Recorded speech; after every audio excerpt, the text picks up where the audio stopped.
Hi, this is Bishop Craig in Lansing, and this is Take One for the week of September 22nd. Peace be with you. I am sorry I missed you last week.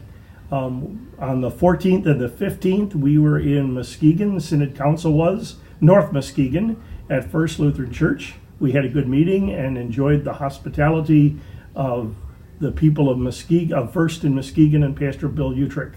So thank you, First and Pastor Bill.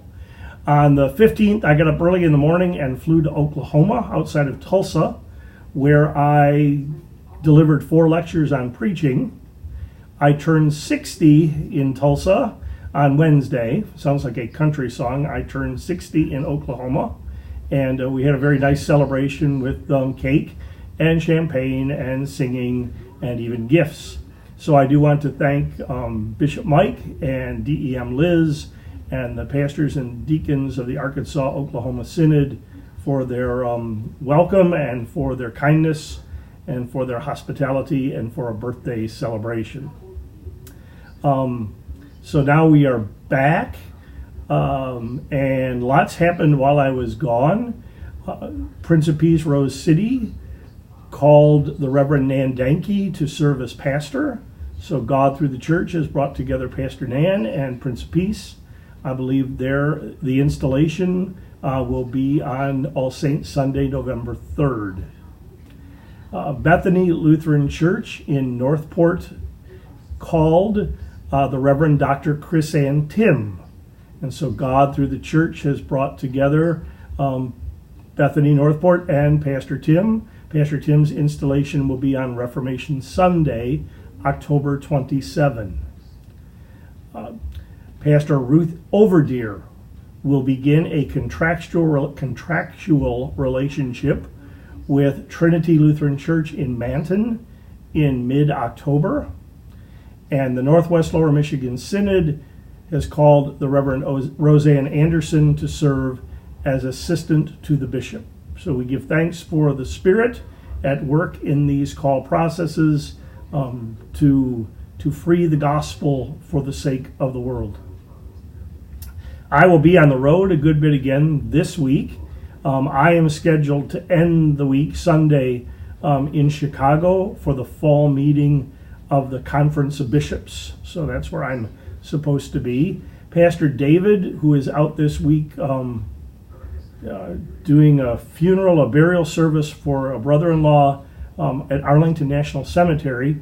Pastor David is scheduled to be at Samuel in Muskegon for a significant anniversary celebration as the 4 Muskegon churches continue to move forward and come together as Harbor of Grace Lutheran Church. And Pastor Roseanne Anderson will be at St. Stephen Lutheran Church in Lansing, where Pastor Alex Ivers will be installed as pastor. So lots going on.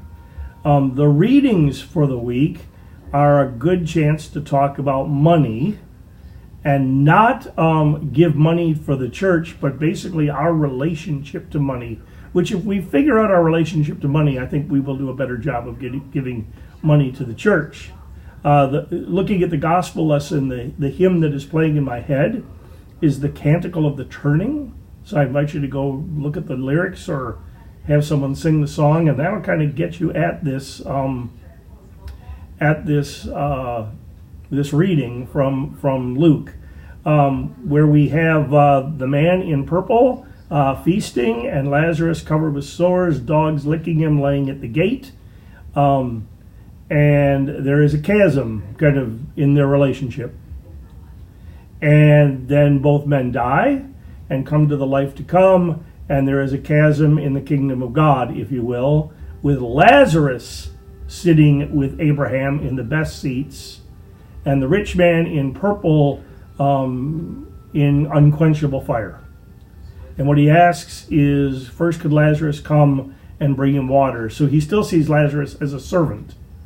And then, could you send somebody back from the dead to kind of warn the brothers? And God seems to say, if they don't listen to the prophets, they're not going to listen if somebody comes back from the dead. And we know somebody did come back from the dead, Jesus, and told us that the reign of God will be different than life in the world, and some of us try to listen, and some of us don't. So here's the deal, it seems. God will be turning the tables, and the people who are last will be first. That sounds biblical. And the people who are first will be last. And the dividing line seems to be wealth, money. Wealth and poverty are two states of being, two oppositions, if you will, two sides of the chasm. We're seeing that more and more in our own society, two ends of the table. And the have-nots in this life will be the ones that have in the life to come. Go back and read Luke's account of the Beatitudes. Go back and read Mary's song. Go back and listen to the Canticle of the Turning. So there's going to be a switch. So the question, at least posed by this parable, is where do you want to sit in the reign of God? Do you want to sit with the powerful, the beautiful, the rich? Then you're going to be in the bad seats in the life to come. If you want to sit in the good seats in the life to come, you want to make friends of the poor, the lame, the maimed, the blind, the last, who will be first. And the way that we do that is with our use of wealth. That seems to be the parable. And if you look at the readings from Amos and 1 Timothy, which I have in my sermon, they seem to bolster that. So I said it in my sermon last Wednesday on my birthday that I preached in Oklahoma. Wealth is not an end. Wealth is a means. And we need to understand our relationship to money as that money as a means, it's not an end. We learned that making money an end, possessions an end, doesn't work out so well. We learned about that in the parable of the rich fool.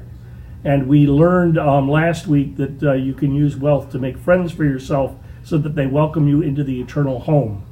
And in this reading, we learned that we really need to use our wealth to make friends of the poor who will be first so that we sit with them as friends in the reign to come.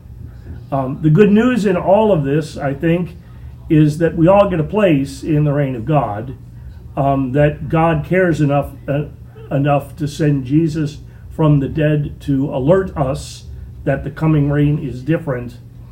And while we may not use money to save ourselves, we can use, because we are saved by Christ, we can use money to already today begin to live in the new reality in which God is turning the tables.